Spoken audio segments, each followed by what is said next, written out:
Olá pessoal, vamos agora para a segunda aula do nosso modelo de gestão. A gente falou um pouco do modelo, como é que ele acontece e agora a gente chegou no momento de falar um pouquinho sobre cada pedacinho do PDCA, né? Sobre cada letrinha e o que é que ela representa, o que é que ela significa dentro do modelo de gestão Todos de Pernambuco. A gente olhando essa figura aqui, a gente vê que para cada etapa a gente tem algumas ferramentas que são utilizadas pertinentes a cada uma delas. A gente vai falar um pouco mais sobre elas à frente, tá? Vamos iniciar pelo P, que é o planejamento.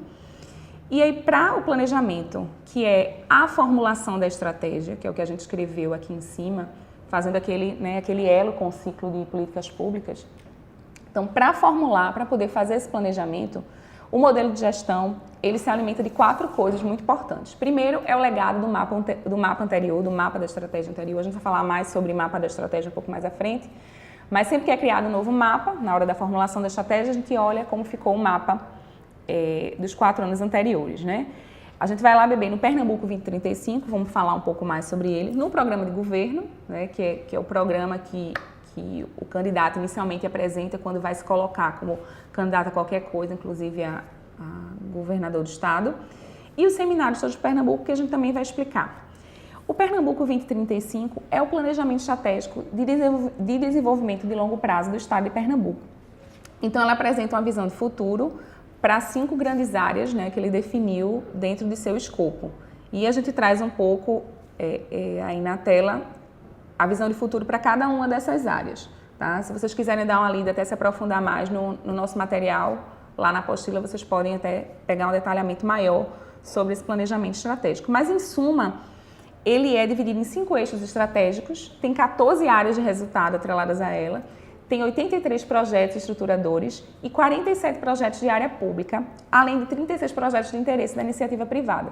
Então, como eu falei lá quando a gente estava falando daquela questão de tiro curto, né, que o Estado ele tem que fazer ações, empreender ações que deem resultado nos 4 anos, ele também tem que desenvolver ações de longo prazo, né? A sociedade não vai acabar, né, quando o mandato acaba. A sociedade continua, né, e a geração de valor público, a transformação da realidade, ela tem que acontecer, inclusive em campos, em áreas que não dá para você resolver aquele problema em 4 anos. Então, é extremamente importante ter um planejamento estratégico de longo prazo. E esse é um diferencial grande do modelo de gestão Todos de Pernambuco.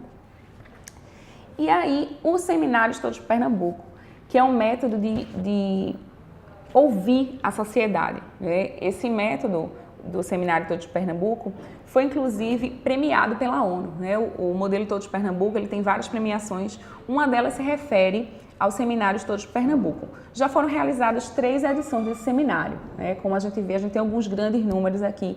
Foi realizado em 2007, 2011 e 2015. Então, a gente teve um número crescente de participantes, né? Começamos com pouco mais de 5 mil participantes em 2007 e chegamos ao número de quase 18 mil participantes em 2015. Então, esse seminário acontece sempre no início de cada governo. E como é que ele acontece? Nas 12 regiões de desenvolvimento do estado, o governador, com seu secretariado, né, faz esse seminário com áreas temáticas, enfim. E esse é o momento em que a população ela pode opinar, ela pode colocar suas ideias. Um grande banco de dados é gerado em consequência disso. E esse banco de dados vai servir para formular a estratégia, né? Vai ser um dos insumos para a formulação dessa estratégia. Então, é bem importante para esse passo aí inicial, que é o P, o planejamento do PDCA. Então, aqui, como a gente está vendo, ó, é um ciclo quadrienal, como eu falei, sempre no começo de cada governo. Então, para formular o mapa da estratégia, a gente utiliza esses 4 instrumentos aqui. Então, aqui a gente tem o mapa da estratégia na tela de 2005 a 2018. Para poder formar esse mapa da estratégia, a gente usa algumas ferramentas que também são importantes, tá? A gente vai conhecer um pouco delas agora e, como eu falei com relação até outro tópico antes, na apostila vocês podem até fazer um aprofundamento maior, né, sobre essas ferramentas. A gente também tem uma bibliografia recomendada que seria importante que vocês dessem uma olhada também. Então, inicialmente, a gente tem o BSC, né, o Balanced Scorecard, que é uma ferramenta que inicialmente foi criada como um sistema de avaliação de desempenho, né, e com o passar do tempo, também foi visto que ela seria muito útil para o sistema de gestão capaz de orientar a organização na execução de sua estratégia. Ele utiliza perspectivas, né, para o alinhamento das ações que visam o atingimento dos objetivos pré-definidos. Então, essa metodologia do BSC, ela sugere um mapa da estratégia como instrumento eficaz para a tradução da estratégia. Então, assim, esse mapa ele deve ser explicitador, ou seja, ele tem que ter um mapeamento claro dessa relação de causa e efeito, divulgador, ou seja, simples e conciso, e mobilizador, que é a interligação de pessoas, processos, tecnologias, culturas em torno dos objetivos. Então, lembra quando a gente na primeira aula falou que modelo é algo pessoal, né? É algo que se adequa a cada organização de maneira diferente. Então, Pernambuco utilizou no modelo de gestão todos de Pernambuco toda a lógica do BSC na construção do seu mapa, no desdobramento dos seus objetivos, não. Pernambuco, ele bebeu em muitas dessas informações, né? Trouxe muito do BSC, mas ele não usa o BSC na íntegra, né? Aquilo que a gente estava falando de modelo. Pernambuco desenvolveu um modelo próprio para ele, então se utilizou, bebeu em algumas ferramentas para isso. Então, se a gente for olhar aqui o mapa, uma coisa muito importante que Pernambuco fez, criou um mapa da estratégia, como diz o BSC, dividiu ele em perspectivas, né? Dentro dessas perspectivas tem objetivos, mas não são as mesmas perspectivas, por exemplo, que o BSC recomenda, né? que na teoria recomenda. Muitas organizações fazem isso, né? Usar as perspectivas, né? Que é agrupar os objetivos de maneira que tenha a ver com a lógica da organização. E aí foi isso que Pernambuco fez aqui. E aí esse mapa, anualmente, ele é disseminado, né? De 4 em 4 anos a gente usa esses insumos para poder criar esse mapa. Anualmente esse mapa, ele sofre revisão, como a gente falou, o modelo ele é algo dinâmico, né?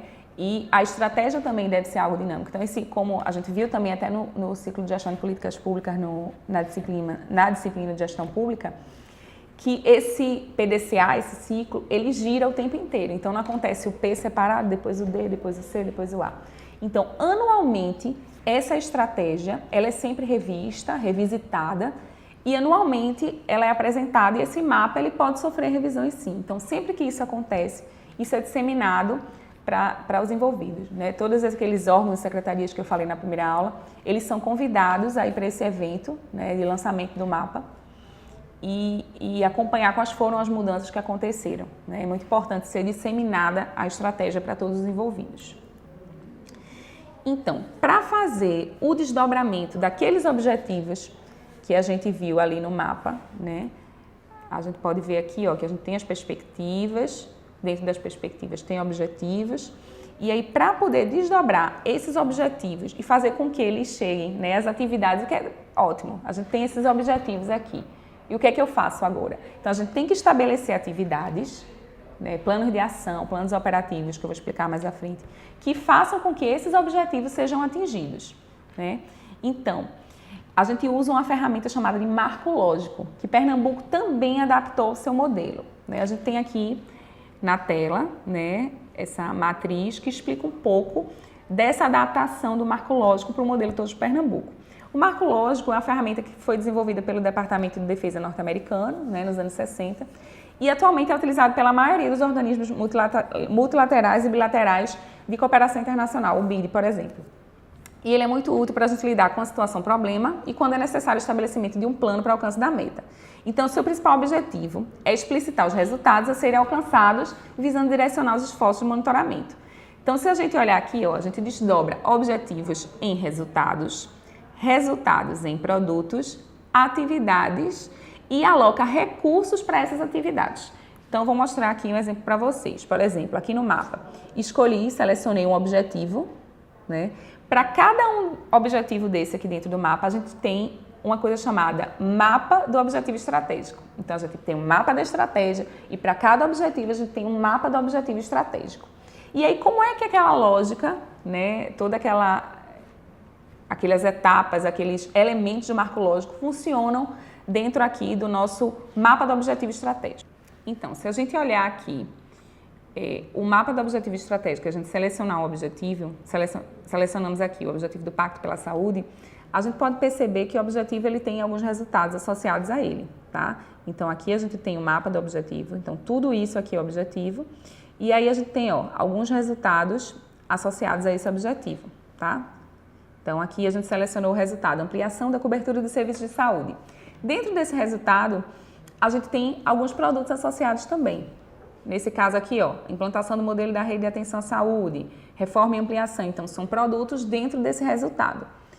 E para cada produto, a gente tem atividades que o modelo de gestão chama de metas prioritárias, tá? Então, cada caixinha azul escura dessa aqui é uma meta prioritária que traz, a gente vê aqui na próxima tela, ó, ele traz a subação no EFISCO, que é essa numeraçãozinha aqui, ou seja, é o vínculo com orçamento, definindo a célula orçamentária e a arquitetura programática, que isso vai acompanhar essa meta prioritária desde o empenho até o pagamento, né? Então, a gente vai conseguir fazer o vínculo do que é lá a minha meta prioritária, como ela vai andar com relação à questão orçamentária e financeira. E elas são alvo de monitoramento do governador, essas metas prioritárias. Então, elas são priorizadas pelo núcleo de governo, né, no processo participativo do qual participam governador e secretariado, através de reuniões de pactuação de resultados. E essas metas pactuadas são, então, adequadas ao orçamento, né, através de instrumentos formais mesmo, PPA, a LOA, tá? E são definidos indicadores de desempenho representativos a serem acompanhados. Então, é nesse momento aí que a gente tem aquele alinhamento que a gente falou anteriormente, da estratégia com o orçamento. Então, a gente desdobra os objetivos, né, até chegar em atividades, a gente vincula essas atividades aos recursos, que é o que a gente viu lá no marco lógico, aqui no caso a gente está falando do orçamento, e a gente consegue ver o vínculo claro entre estratégia e orçamento. E aí a gente consegue esse alinhamento dinâmico que a gente já falou antes. Hoje, Pernambuco também traz até um novo elemento para esse alinhamento, né, que é o planejamento estratégico organizacional. Lembram que eu falei que antes a estratégia ela era formulada pelas partes, né, pelos órgãos e secretarias, e aí não conseguiam se conversar. Então, hoje a gente parte do mapa da estratégia, né, dos instrumentos legais de planejamento, e aí os órgãos eles podem fazer seu planejamento estratégico organizacional à luz da estratégia maior, que é a estratégia do governo. Então, o modelo ele traz esse alinhamento da estratégia do todo com a estratégia das organizações que o compõem. Então agora, para a gente entender, né, a gente já viu como funciona o planejamento e tal, e para muitos autores a etapa planejamento, ela pode ser considerada a etapa mais importante do ciclo PDCA, né? Então é muito importante a gente fazer essa etapa da maneira mais detalhada e cuidadosa possível, e planejamento é algo que a gente usa sempre, né, na nossa vida, em vários momentos, em várias circunstâncias, até nas coisas mais simples. Então, por isso, eu selecionei um vídeo aqui para que vocês possam assistir e entender que no nosso dia a dia a gente também pode enxergar o planejamento.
Pronto, agora que vocês já viram o vídeo, viram que até nas coisas mais triviais a gente pode entender, né, como o planejamento é importante e que todos nós acabamos que fazemos isso no dia a dia, mesmo que minimamente, tá? Então, nas próximas aulas, na próxima aula, na verdade, que é a nossa última aula, a gente vai ver os outros 3 pontos do PDCA, né, que é o fazer, o checar e o agir, para poder a gente fechar aí o ciclo de gestão de políticas públicas. Até lá!